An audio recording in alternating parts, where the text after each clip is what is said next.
Olá, meus amigos, estamos de volta, dando então continuidade ao nosso projeto Código Penal Comentado. Eu sou o professor Vitor Santos e esse é o nosso segundo vídeo para trabalhar o crime de furto. É isso mesmo, no vídeo passado o professor começou a trabalhar com vocês as primeiras ideias, acerca aí do crime de furto. E sem mais demora, vamos continuar. O professor vai passar um pouco mais de tempo trabalhando com vocês o crime de furto, repito, vou passar um pouco mais de tempo trabalhando com vocês o crime de furto, porque quando eu for falar de roubo, muita coisa é parecida, tá? Obviamente o roubo com as suas peculiaridades, o roubo tem violência, o roubo tem ameaça, mas enfim, eu passo um pouco mais de tempo no furto, porque quando o professor for falar de roubo, fica muito mais fácil para você entender, tá certo? Então no vídeo passado, o professor comentou com vocês até a questão de sujeito. Se eu não me engano, o professor terminou o vídeo falando sobre, foi isso. Eu terminei o vídeo falando sobre posse-propriedade de detenção. Sem mais demora, a gente já continua exatamente daí. Depois de falar sobre sujeito ativo e sobre sujeito passivo, perdoe, nós sempre avançamos para trabalhar outro tema muito interessante. Professor, em que momento o crime de furto se consuma, hein? Em que momento, professor, tem um furto consumado? E existe, por acaso, tentativa de furto? Interessante, né? Existe, por acaso, furto tentado? Olha que interessante. O Brasil adota uma teoria, anota aí, tá? Quando o assunto é consumação do crime de furto, o Brasil adota uma teoria chamada teoria da amotio ou teoria da apreensio. É a mesma coisa, tá? Muito cuidado com essa questão de latinismo, porque pode haver pronúncias diferentes, mas pelo menos em tese é essa. Teoria da amotio ou teoria da apreensio. E o que isso quer dizer, professor? Meus amigos, no Brasil, o crime de furto se consuma quando o ladrão, quando o furtador, tem a posse da coisa. Olha que interessante. É no instante em que o ladrão está com a posse da coisa que o crime de furto já está consumado. Mas, professor, me dá um exemplo um pouco melhor para ver se consigo entender. Eu vou dar um exemplo e você me diz se você acha se isso é furto tentado ou se é furto consumado. Depois você me responde. Imagina a seguinte situação. O professor Vitor Santos está caminhando na praia, eu moro em Fortaleza, eu estou caminhando na praia e andando com o meu celular no bolso. Um ladrão, então, se aproxima de mim, um larápio, então, se aproxima de mim, ele coloca a mão no meu bolso, segura meu celular, puxa e sai correndo, né? Aquela coisa bem rápida mesmo, né? Chegou de supetão, meteu a mão ali, pegou meu celular e correu. Eu me viro para trás rapidamente e percebo que aquele homem não está armado, percebo que ele não tem um revólver, percebo que ele não tem uma faca, enfim, e começa a correr atrás dele. Né? Automaticamente os populares entendem, me ajudam, e uma viatura da polícia militar que estava na esquina acaba prendendo o cara em flagrante alguns segundos depois de ele pegar meu celular. Entendeu o problema? Ele pegou meu celular, correu para alguns quarteirões, mas não conseguiu fugir. Alguns metros dali, a polícia o pegou. O policial automaticamente restitui à vítima de boa fé a coisa furtada e pede para acompanhar a delegacia para que o cara seja devidamente indiciado. Professor, esse sujeito vai responder por furto tentado ou por furto consumado? Resposta: por furto consumado, pessoal. Claro, furto consumado. O crime de furto se consuma no instante em que o sujeito está com a posse da coisa. No instante em que ele pega meu celular, segura meu celular e começa a correr, o furto já se consumou. Não tenha dúvida disso, tá?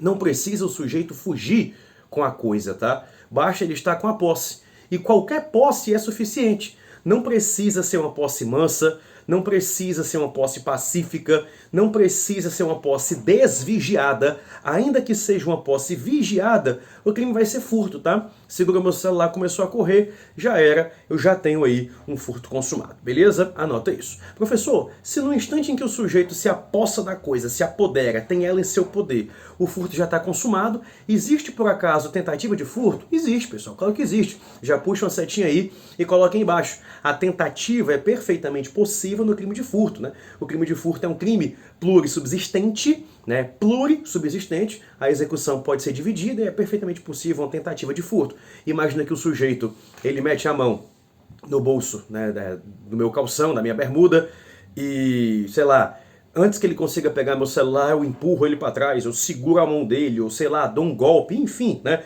Eu o impeço antes que ele pegue. Seria, no caso aí, uma tentativa de furto, tá? Então anota isso, tá?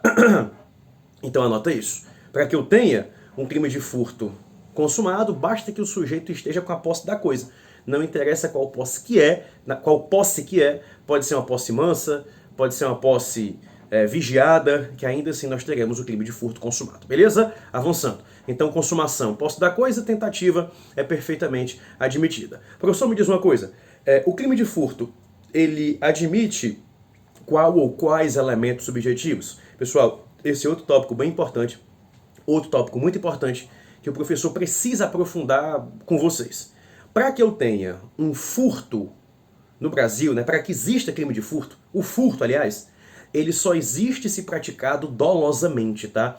Anota isso. O crime de furto, ele não admite a modalidade culposa. Como assim, professor? O crime de furto, ele só existe se praticado com intenção, consciência, vontade de subtrair, de se apropriar. O crime de furto, ele não admite a modalidade culposa. Inclusive, se você quiser, você pode até fazer mais uma observação no seu caderno e anotar exatamente assim. O único crime contra o patrimônio, de todos os crimes contra o patrimônio, do artigo 155 até o artigo 180, letra A do Código Penal, de todos os crimes contra o patrimônio, o único que admite a forma culposa é o crime de receptação. Receptação. Aquele crime que você pratica quando adquire produto, que sabe ou deveria saber ser oriundo de coisas ilícitas, né? Produto de ilícito. Então, de todos os crimes contra o patrimônio, o único que admite a forma culposa é o crime de receptação, tá? Deixe ser devidamente registrado. O crime de furto só existe se praticado com intenção, consciência, vontade. O sujeito tem que ter a intenção de furtar, vontade de furtar, tá? E digo mais, o crime de furto não se contenta só com um dolo genérico, não, tá? O crime de furto exige um dolo específico. O crime de furto, ele exige um dolo específico, que é o famoso chamado dolo de assenhoreamento. É isso aí. O crime de furto, ele exige um dolo específico, que é um chamado dolo de assenhoreamento. Não entendi, professor? Eu vou explicar agora. Para que eu tenha um crime de furto, para que eu tenha um furto, quando o sujeito subtrai a coisa, ele não pode subtrair com qualquer das intenções. Ele tem que subtrair com uma intenção específica de pegar a coisa para si, agindo como se fosse dono, sem a intenção de devolver. Eu sei que pode parecer até um pouco complicado entender isso agora, mas quando o sujeito pega a coisa, subtrai a coisa, por exemplo, mas ele pega com a intenção de devolver depois, isso não é furto, tá? Isso é o chamado furto de uso, e o furto de uso, curiosamente, não é crime.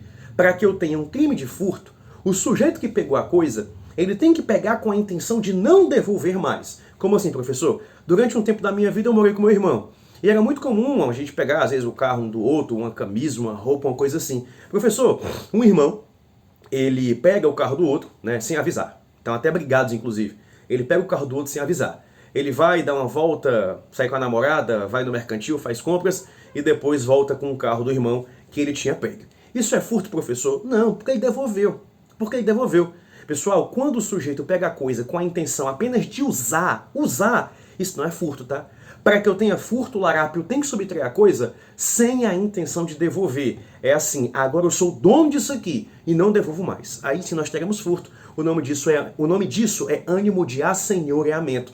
Isso é muito comum em prova de concurso. As bancas perguntarem para o candidato exatamente assim: o aluno, por que o furto de uso não é crime? Porque não tem o ânimos, a intenção de se assenhorear. Ele pega, usa e depois devolve, tá certo? Pessoal, foram 2 blocos só para fazer a introdução do crime de furto. No próximo vídeo, o professor vem, na terceira parte, né, para falar do crime de furto. Na terceira parte, o professor vem, finalmente, para esgotar com vocês, trabalhar com vocês, todas as circunstâncias, tá?